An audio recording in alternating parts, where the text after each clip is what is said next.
La plaidoirie d'Hélène s'intitule « Une croyance dissimulée, les Alévis de Turquie ». Hélène, comment est-ce que vous avez choisi le thème que vous allez défendre ? J'ai voulu rendre hommage à mes ancêtres, ma famille, les personnes ayant la même identité que moi. Et c'est l'occasion d'en parler, tout simplement. Eh bien, on vous écoute. Merci.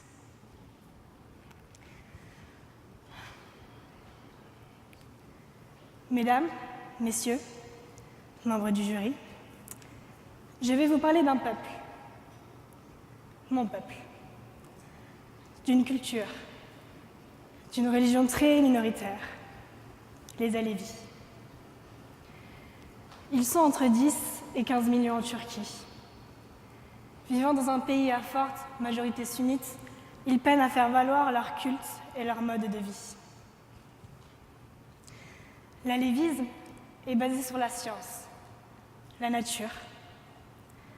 Mettant l'être humain au centre, il prône la laïcité et l'égalité des sexes. Ce peuple minoritaire est persécuté depuis de nombreuses années. En effet, comme ils ne respectent pas l'islam, les Alévis sont massacrés, comme à Maraş, Dersim, Sivas, où le lieu où 33 Alévis ont été brûlés vifs. Brûlés vifs. Vous vous imaginez ? Nous sommes en Turquie, pays défini comme étant laïque et démocratique, répondant normalement aux principes des droits de l'homme. La torture est une violation des droits de l'homme et rejetée par le droit international et par la Déclaration universelle des droits de l'homme qui proclame dans l'article 5 que nul ne sera soumis à la torture, ni à des peines ou traitements cruels, inhumains ou dégradants. Il y a quelque chose qui ne va pas là, non ?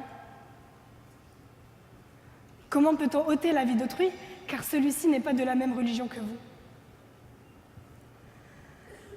Commençons depuis le début. Tayyip Erdoğan, président de la Turquie depuis 2014, est le créateur du AKP, parti politique au pouvoir. AKP, Adalet ve Kalkınma Parti, signifie Parti de la justice et du développement, qui est un parti islamo-conservateur. Et depuis sa prise du pouvoir, les choses ont empiré du côté des Alévis et ne cessent de se dégrader. Ainsi, au niveau politique, aucun des 81 préfets n'est Alévi, ni même un seul des recteurs. Rien que de savoir cela, on ne se sent pas en sécurité, car personne ne représente ce peuple. Personne ne peut réellement ressentir nos besoins. Dans ce pays dit démocratique et laïque, il est compris dans chaque administration des heures de prière. Suite à cela, les Alévis doivent faire semblant de prier auprès de leurs collègues sunnites par peur de se faire renvoyer, comme par exemple l'oncle de ma cousine, İpek İldirim, travaillant dans une banque à Ankara. Il a d'ailleurs dit à ma cousine qu'ils avaient des soupçons à son sujet et qu'ils le surveillaient de très près. Or, encore une fois, dans l'article 23 de la Déclaration universelle des droits de l'homme, est marqué « Toute personne a droit au travail, au libre choix de son travail, à des conditions équitables et satisfaisantes de travail. » Voyez-vous dans ce que je viens de souligner un libre choix de son travail ?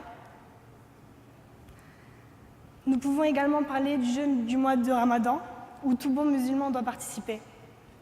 Les Alévis ne font pas le Ramadan. Et durant ce mois, afin de ne pas se faire harceler par leur voisinage, ils laissent allumer les lumières de chez eux la nuit. Il existe également les harcèlements de rue. Si un Alévi porte le signe de sa religion autour du cou, il reçoit aussitôt l'ordre de l'enlever ou de le cacher. Mes parents viennent de Yozgat, région où le parti AKP est dominant. Ma mère me met systématiquement en garde quand nous sommes dans cette région, ou je peux même dire quand je suis en Turquie. Elle me dit très souvent, je cite, « Enlève ton collier, Hélène, on va avoir des problèmes. Enlève-le, tu le porteras en France. » Participant d'ailleurs à ce concours, ma plaidoirie s'est fait entendre. Voyant le fort soutien de nombreuses personnes, j'ai moi-même reçu des messages d'harcèlement et des insultes de certains membres du AKP. Mes parents ont peur que je participe à ce concours. Ils me mettent systématiquement en garde. Les adultes ne cessent de faire des mises en garde à leurs enfants sur le fait qu'il ne faut pas dire que nous sommes alévis, qu'il ne faut pas montrer notre signe de religion par peur de se faire harceler. C'est désolant de se dire que les adultes font en sorte que les enfants aient peur de ce qu'ils sont. Ils nous apprennent dès le plus jeune âge à nous cacher. Aucun être humain devrait réagir ainsi. Aucun être humain devrait ressentir une peur de se faire harceler, massacrer, à cause de ce qu'il est, à cause de ce qu'il croit. Où est la démocratie ici? L'égalité? Ou la laïcité? Le 22 novembre 2017, à Malatya, région en Turquie, 13 maisons alévis ont été ciblées de croix rouges sur leurs pavés, portes. En 1970, à Malatya même, des mouvements anti-alévis ont commencé par ce type d'acte. Les alévis ont peur de vivre en Turquie. C'est pour cela que depuis des siècles, afin de pratiquer leur culte, ils vivent dans des régions isolées. Régions isolées où, bien sûr, nous voyons une très grande différence au niveau des infrastructures. Ils vivent dans des conditions insalubres, sans infrastructures routières, peu de courant électrique. Mes parents, de Yozgat, viennent d'un petit village se nommant Yukarı Melaşköyü. Nous sommes l'un des seuls villages alévis dans cette région. Et il n'y a pas de route, pas d'eau potable, peu de courant électrique. Contrairement aux villages sunnites, comme celui situé à côté de notre village, se nommant Aşağı Melaşköyü, où il y a des routes, des lampadaires. Vous savez, nous sommes obligés de se lever très tôt le matin pour avoir l'eau nécessaire durant la journée, car elle est très très vite saturée. Le AKP aide bien évidemment ces villages sunnites à se développer, mais les villages alévis sont ignorés.